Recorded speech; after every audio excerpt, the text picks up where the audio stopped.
November 22nd, 1963. Dallas, Texas. We all know the images, right? The presidential motorcade, that sudden, shocking burst of violence, and a nation just plunged into mourning. The assassination of John F. Kennedy is, without a doubt, one of the most picked-apart events in modern history. But what if? What if there was another way to investigate it? Not with the usual evidence, but with an ancient system of analysis. And that's exactly what we're going to dive into. So today, we're opening a totally different kind of case file. We're going to look at the JFK assassination through the lens of Vedic astrology, also known as Jyotiṣa, to see what it claims was written in the stars. Now, let's be clear. Our job here isn't to prove or disprove anything. It's to explore the astrological explanation piece by piece and see how it all fits together. You know, the first big clue in this whole astrological investigation isn't even about the specific day he died. It's about the entire chapter of life JFK was in. According to the source material we're looking at, Kennedy had just entered what is considered an incredibly treacherous astrological period. And that period has a name: Saturn Rahu. This astrological window, which ran from 1961 to 1964, is really the cornerstone of this entire analysis. So what on earth does that actually mean? Right? Let's break that down. Okay, so in Vedic astrology, your life is divided up into these major planetary periods called mahadashas. The easiest way to think of them is like chapters in a book. Each chapter has a totally different theme, and that theme is set by whatever planet is ruling at the time. When he died, Kennedy was in the main chapter ruled by Saturn, with a subchapter or a subperiod heavily influenced by a celestial point called Rahu. And in the classic Vedic texts, the interpretation of a Saturn-Rahu period is, well, it's not subtle. It's a textbook combination for some of the most dramatic and dangerous events you can face, especially if you're a public figure. We're talking about things like sudden violence, betrayal, even coups and the overthrow of power. It's seen as a time when these really powerful, almost uncontrollable karmic forces just come roaring to the surface. Okay, so if the Saturn-Rahu period was the timing of the danger, the when, where was the pre-existing vulnerability? Where was the why-hem? For that, we've got to look at the blueprint of JFK's life according to the system, his natal chart or his birth chart. Now, this is fascinating. In Kennedy's chart, Saturn was this planet of immense duality. On one hand, it was what's called a Yogacaraka planet. You can think of that as a planet of power that's uniquely beneficial for his chart. It's what gave him his incredible success and leadership. But, there's always a but, Saturn is also the great deliverer of karmic tests. So, the very same planet that handed him the presidency was also scripted to bring his greatest, most profound challenge. And now we zoom in on a really crucial location in the astrological map, the 8th house.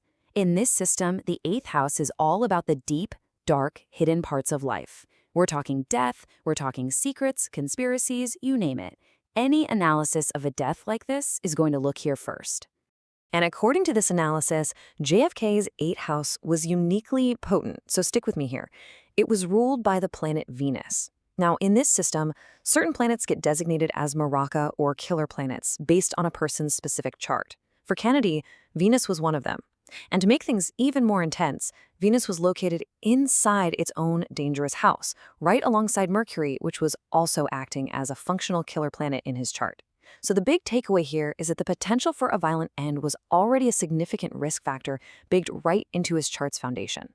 But it's not just about the 8th house. There are these other specific zones in the chart also related to death, known as Maraka houses. Think of these as additional vulnerabilities, weak spots in the armor that can be targeted when the time is right. And for Kennedy, this involved 2 other specific houses. So what you're seeing here are the 2 other major weak spots, the 2nd and 7th houses. And notice that 7th house. It doesn't just represent general danger, it also signifies declared enemies. Now, according to the source, these sensitive points weren't just sitting there waiting. They were being actively targeted by the very planets we've been talking about: Saturn, Rahu, and Mars. All the chess pieces were being moved into position. All right, so we've got the dangerous time period. We have the built-in vulnerabilities in the birth chart. Now we finally come to the day itself, November 22nd, 1963. How were these latent potentials, these sleeping dangers, finally triggered? Well, the answer in astrology always lies in the movement of the planets on that specific day. We call them the transits. The first major trigger was Saturn, the master of this entire dangerous period. On the day of the assassination, it was moving through the sign of Capricorn, and its position on the board was absolutely critical. From that one position, Saturn was casting its influence, or aspecting in astrospeak, across the whole chart. It was like a multi-pronged attack, hitting 3 other critical houses at the exact same time. It was hitting the house of his career and power, the house of his physical body, and that critical 7th house of his enemies. It was activating all the key themes of the event, all at once. Next up, you have the planet of violence, of aggression, of action itself, Mars. On that day, Mars was moving through Virgo, and its location couldn't have been more significant. Mars was passing directly over the position of the moon in JFK's birth chart. So what does that mean? Well, the moon represents the mind and the body, and when you slam Mars into it, you get a classic astrological signature for, you guessed it, sudden shock, blood, and severe physical trauma. And at the exact same time, this transit was lighting up his second killer house, just adding another layer of danger to the mix. And finally, we come to Rahu. Remember him? The co-ruler of this dangerous period, the one the source calls the detonator. So where was this detonator on that fateful day?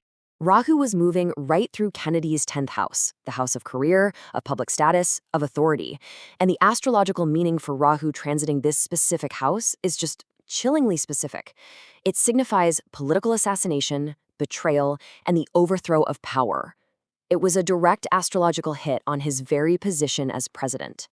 So, we've looked at the dangerous time period, the vulnerabilities baked into the birth chart, and the planetary triggers on the day itself. Let's put all of these clues together now for the final verdict, according to this astrological analysis. What the source describes here is a perfect storm. It wasn't just one factor. It was this rare, powerful convergence of multiple, high-risk astrological events all happening at once. The dangerous life chapter, the vulnerable birth chart, the activation of every single killer point, and those devastating direct transit hits from Saturn, Mars, and Rahu. And this is where you can really see how these abstract astrological points are said to translate into the real-world specifics of the event. Mars points to violence and firearms. The 10th house points to it being a public event. Rahu suggests conspiracy and betrayal. And Saturn? Well, Saturn signifies a moment of inescapable collective destiny that would affect the entire nation. So when you look at this intricate web of symbols and planetary mechanics, the analysis presents a pretty compelling, self-contained logic. But it leaves us all with one final provocative question. Is this a genuine blueprint for a tragedy, something embedded in an ancient code? Or is it just a fascinating, yet ultimately coincidental story written in the stars? That, of course, is for you to decide.